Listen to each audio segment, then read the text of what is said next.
Hello दोस्तों, आप सभी का स्वागत है हमारे इस YouTube channel Rathore English classes. हम आए हैं आपके साथ एक बहुत मज़ेदार टॉपिक के साथ। हमारा स्पोकन का बहुत इंपॉर्टेंट टॉपिक आज हम पढ़ाने वाले हैं और हमारे इस टॉपिक का नाम है use of wanted to. Wanted to का प्रयोग कब और कैसे करेंगे, कहाँ पे किया जाता है, what we need to requirement to improve our spoken English. Now come with me, आइए मेरे साथ चलते हैं मजेदार टॉपिक के साथ और करते हैं हम लोग शुरुआत। Use of wanted to.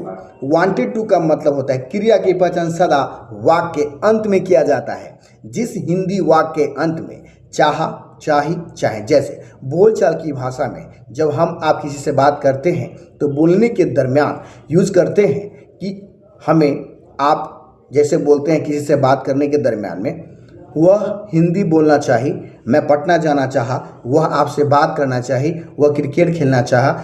इस क्रिया का पहचान वाक्य के अंत में किया जाता है। तो जिस हिंदी वाक्य के अंत में चाहा, चाही, चाहे आदि लगा रहे वहाँ पे हम वांटेड टू का प्रयोग करते हैं। इस स्ट्रक्चर का जो यूज और समझ सकते हैं आसानी से, तो आप लीजिए हेल्प सिंपल पास्ट। यह स्ट्रक्चर का सिंपल पास्ट से लिया गया है। जैसे इसका स्ट्रक्चर होता है subject plus wanted two plus V1 plus object. But जैसे ही हम निगेटिव सेंटेंस बनाएंगे, जब इसका निगेटिव स्ट्रक्चर बनाएंगे तो इस प्रकार होंगे structure subject plus did plus not plus wanted two plus V1 plus object. अब आते हैं आफ्टर दैट, उसके बाद इंट्रोगेटिव जब बनाते हैं, जब सवाल बनाते हैं तो डिड पहले आता है। डिड तब सब्जेक्ट, तब है आपका वांटेड टू, तब V1 तो ऑब्जेक्ट। जब हम जाते हैं इंट्रोगेटिव निगेटिव में तो डिड पहले आ जाएंगे, तब सब्जेक्ट, तब नॉट, तब वांटेड टू, तब V1 तो ऑब्जेक्ट।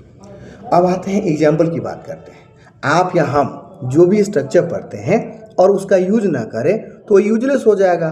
तो अब हम आपके समक्ष कुछ केवल वांटेड टू पे ही अंग्रेजी बोलेंगे। जैसे I wanted to talk with you, sometimes I did not wanted to talk with my friends because I wanted to become a dynamic English speaker. What I need to improve my spoken. That's why I wanted to learn spoken English. My brother did not wanted to go there. You wanted to speak English. I wanted to speak Urdu, but my mother did not wanted to speak Hindi. My mother always, she wanted to speak our mother language.